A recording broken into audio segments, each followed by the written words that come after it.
Saya dapat pertanyaan yang sangat menarik sekali.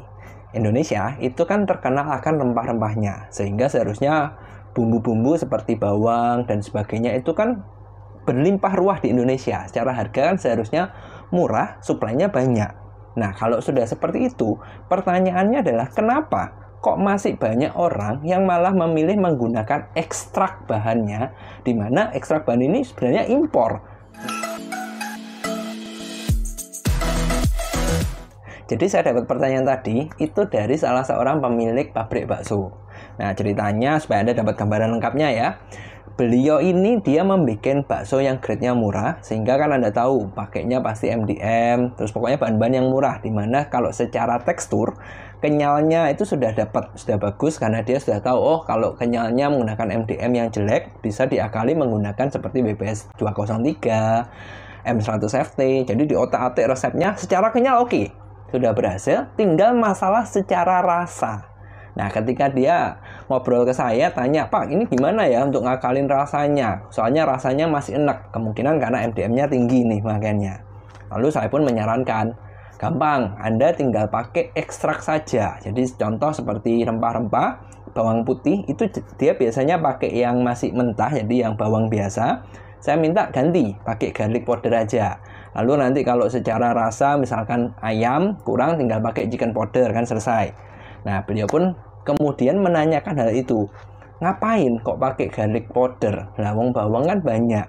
Terus dia hitung-hitung secara harga, garlic kan memang harganya jauh lebih mahal, apalagi kalau dibandingkan bawang putih biasa. Dia pun ngomong, harganya itu nggak masuk, Pak.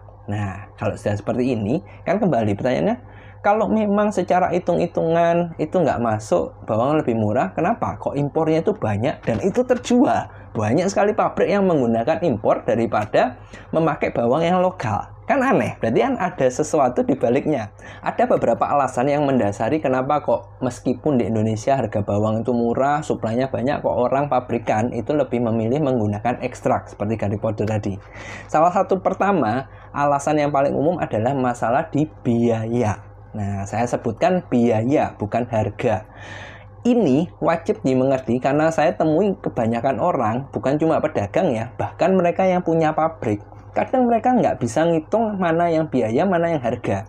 Dimana kalau Anda ngikuti channel Hempras saja, Anda selalu nonton video saya pernah membahas bahwa yang penting itu biaya. Nah, kembali ke kasus adik orang tadi kan, dia ngitung ketika saya ngomong, cobalah dihitung biayanya itu loh, walaupun harganya garlic powder itu mahal dibanding bawang, biayanya itu tidak semahal itu kok. Seharusnya oke, masuk. Dihitung-hitung. Oke, saya kalau pakai bawang sekian. Harganya kalau beli sekian berarti total biayanya kan sekian, ya kan? Terus dibandingin nih, garlic powder. Belinya mahal, harganya sekian. Oke, pemakaiannya mungkin sedikit karena sudah ekstrak, sudah lebih kuat, pemakaiannya sedikit. Dihitung-hitung, nggak masuk, Pak. Harganya menggunakan harganya menggunakan bawang lokal, jadi bawang yang mentah, dibanding menggunakan garlic powder, masih lebih mahal garlic powder, walaupun makaiannya lebih sedikit. Dia pun komplain nggak masuk. Nah, satu hal yang perlu diingat, bahwa harga dan biaya itu tidak cuma masalah hitung-hitungan di formulasi, di resepnya. Itu nggak cukup seperti itu. Itu masih level yang paling dasar. Level yang lebih tinggi, Anda harus ngitung keseluruhannya. Kenapa kok saya masih yakin garlic powder itu seharusnya masuk, apalagi dibandingkan bawang ya? Karena banyak orang yang tidak berpikir biaya itu keseluruhan. Contoh nih, saya kan disanggah seperti itu, saya pun tanya, oke, Bapak kalau pakai bawang, kira-kira dapat belinya itu gimana? Oh gampang, saya sudah punya supplier, dia yang supply, jadi saya nggak perlu ke sana beli, mereka yang kirim. Oke, berarti beres ya, itu masalah simple. Terus yang kedua, Bapak kupas nggak? Ya kupas dong. Tapi kan ada anak buah, nggak apa-apa. Mereka yang kupas, memang sih salah satu sisi yang repot itu kalau sehari produksinya sekian ton, berarti kan ngupasnya bawangnya banyak. Berarti butuh orangnya mungkin lebih banyak, lebih repot. Tapi nggak apa-apa, masih teratasi. Nah, kata kuncinya, dihitung nggak ketika dia mengkhususkan punya orang untuk cuma ngupas bawang, dihitung nggak gajinya itu berapa per hari dan per bulannya berapa. Kalau sudah dihitung, itu sadar nggak sadar biaya kita untuk meng-hire tenaga kerja, punya karyawan yang kerjaannya ngupasin bawang, misalkan bawang putih, bawang merah, dan sebagainya, Itu semua kan biaya, dimana kalau seperti itu berarti harus dimasukkan. Sehingga biaya tadi tidak cuma, oke, garlic powder pakainya sekian hemat, jadinya sekian. Bawang pakainya sekian, jadinya sekian. Nah, Anda perlu juga ngitung biaya-biaya tidak terduga. Contoh, karyawan tuh gajinya berapa. Terus kalau Anda pakai misalkan mesin untuk pemotong, listriknya bagaimana. Jadi keseluruhan biaya itu juga perlu dihitung. Nah, salah satu faktor yang miss adalah seperti itu. Karena kebanyakan orang cuma ngitung dari resepnya gimana, tapi biaya yang lain tidak terhitung. Itu dari segi yang bisa kelihatan mata, bisa dihitung. Terus bagaimana juga kalau ternyata efek dari repotnya, tiba-tiba karyawan nggak masuk, padahal orderan lagi banyak, berarti kan nggak ada yang ngupas, mau nggak mau ngambil karyawan yang lain. Jadi yang kerjaannya beda, diambil untuk ngupas dan sebagainya, itu kan ribet. Nah, faktor-faktor seperti ini, itu yang jadi alasan kenapa pabrik, terutama yang gede-gede, mereka masih memakai garlic powder yang impor tadi. Kalau tadi masalah hitung-hitungan biaya dan sebagainya yang kemungkinan tidak kepikirkan, faktor terakhir yang masih perlu dipertimbangkan adalah masalah kekuatannya. Tadi saya sudah sebutkan, oke, kalau resepnya tadi kan banyak MDM-nya sehingga rasanya enak. Untuk menutupi kita perlu menggunakan garlic powder. Kenapa? Karena garlic powder itu dari ekstrak itu biasanya sudah di treatment, saya nggak ngerti detail treatmentnya gimana, sehingga dia bisa mengeluarkan rasa dan aroma yang lebih kuat, makanya bisa ketutup. Nah, oke. Terus, yang jadi satu faktor yang perlu dipertimbangkan lagi, proses ekstraksi ini itu tidak bisa semudah, oke, saya pakai bawangnya dibanyakin, karena kalau kita ngomong bawang dibanyakin, kita masukkan ke alat penggilingan, seberapa yakin Anda hasil bawangnya yang kita cincang tadi bisa merata. Nah, ini juga salah satu keunggulan kenapa perlu pakai ekstrak. Karena kalau ekstrak biasanya mereka lebih rata. Saya pernah dapat kejadian tuh gini. Jadi bakso saya makan itu ada kayak apa ya? Dibilang bongkahan tapi tidak terlalu gede, kecil, bongkahan kecil itu yang ada di pentol-pentol yang tertentu, di mana yang lain ada, yang lain enggak. Nah, bayangkan kalau sudah seperti itu kan berarti tidak menyebar rata. Terus kalau Anda pakai barang-barang yang murah seperti MDM tadi, kalau tidak tersebar rata, berarti kan si satu bakso yang dapat bawangnya nih, ketutup. Rasa amis, enak MDM-nya ketutup, tapi bagaimana yang lain? Ini juga salah satu faktor yang perlu Anda pertimbangkan ketika bikin bakso, karena orang lebih memilih bakso yang selalu stabil. Bayangkan kalau Anda gilingnya nggak bagus, terus ternyata hasil baksonya nggak stabil. Ini kan jadi masalah juga. Nah, terus yang terakhir, tadi saya sudah bilang terakhir, ini terakhir lagi, nggak apa-apa, bonus. Saya beberapa hari, mungkin sekitar minggu lalu, saya ketemu dengan prinsipal, jadi yang bikin garlic powder yang biasanya saya tawarkan. Nah, jadi beliau itu ketemu saya, terus dia menawarkan, Pak, ini saya punya garlic yang beda. Jadi garlic powder yang sudah saya approve, itu kan termasuk yang grade yang bagus, grade yang super, sudah kekuatannya bagus, rasanya enak. Nah, terus dia menawarkan tipe yang baru lagi, yang harganya jauh lebih mahal lagi. Dia bilang ini tipe premium.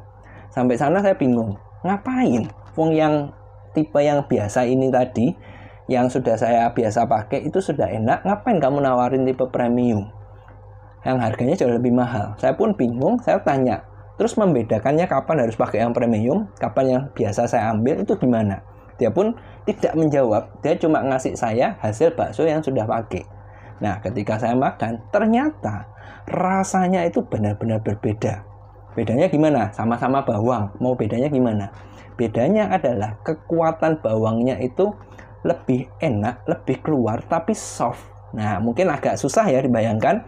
Gini aja, coba Anda kalau masak, Anda misalkan masak apapun ya, Anda kalau numis bawang merah, bawang putih, itu kan mengeluarkan aroma yang lezat. Nah, aroma lezat ini kan dihasilkan karena dari enzim yang tertentu yang masuk ke indera penciuman kita sehingga menghasilkan respon bahwa kita, wah, masakan ini enak. Nah, bayangkan ketika Anda melakukan hal seperti itu, tapi bawangnya jauh dibanyakin. Yang ada bukannya enak, tapi malah terlalu kuat dan manusia itu nggak suka. Jadi lucunya manusia itu kalau kurang enak, kalau kebanyakan itu juga nggak enak. Nah, kalau ekstrak rempah-rempah, mau bawang, mau apapun ya, yang ekstrak, biasanya mereka ada teknologi sehingga mereka bisa mengeluarkan sesuatu yang lebih kuat tapi tidak bikin enak. Nah, ini yang salah satu yang menarik yang baru saya pelajari minggu kemarin, bahwa ada produk-produk yang mungkin harganya mahal, premium, tapi memberikan kualitas yang berbeda. Kualitas bawangnya yang tadi ya, yang saya ceritakan yang premium, kualitasnya enak sekali, menutupin semua yang rasa, karena terakhir saya tahu bahwa bakso yang dibikin mereka itu juga mayoritas MDM, sehingga seharusnya kan amisnya, enaknya itu keluar, tapi ini enggak keluar sama sekali. Rasanya sedap, tapi soft, tidak kerasa kayak seperti kita ngasih bawang yang banyak. Nah, keunggulan-keunggulan seperti ini itu yang biasanya dicari oleh pabrikan, karena mereka biasanya kan punya orang khusus R&D itu untuk ngetesin, sehingga mereka tahu, oh, kalau saya pakai ekstrak memang mahal harganya, tapi saya punya keuntungan A, B, C, D, E, F, G. Makanya mereka approve, mereka pakai itu. Apa saja? 1, biaya. 2, efisiensi. Dan yang ketiga, ada sesuatu yang kuat yang bisa diberikan yang tidak bisa dilawan oleh bawang mentah biasa. Makanya kalau sudah seperti ini wajar dong. Meskipun di Indonesia banyak rempah-rempah kita menghasilkan sendiri, kenapa kok barang impor itu laku terjual? Karena ada value yang tidak bisa didapatkan dari yang mentah. Nah, kalau sudah seperti ini, Anda tim yang mana nih? Apakah Anda seperti pemilik pabrik tadi yang pokoknya milih yang murah dipakai? Atau Anda mungkin seperti pabrikan besar yang memilih value, di mana value-nya ini banyak dan biasanya tidak kelihatan di awal? Coba komen ya, saya ingin tahu kira-kira lebih banyak yang memilih harga atau memilih value meskipun harganya mahal.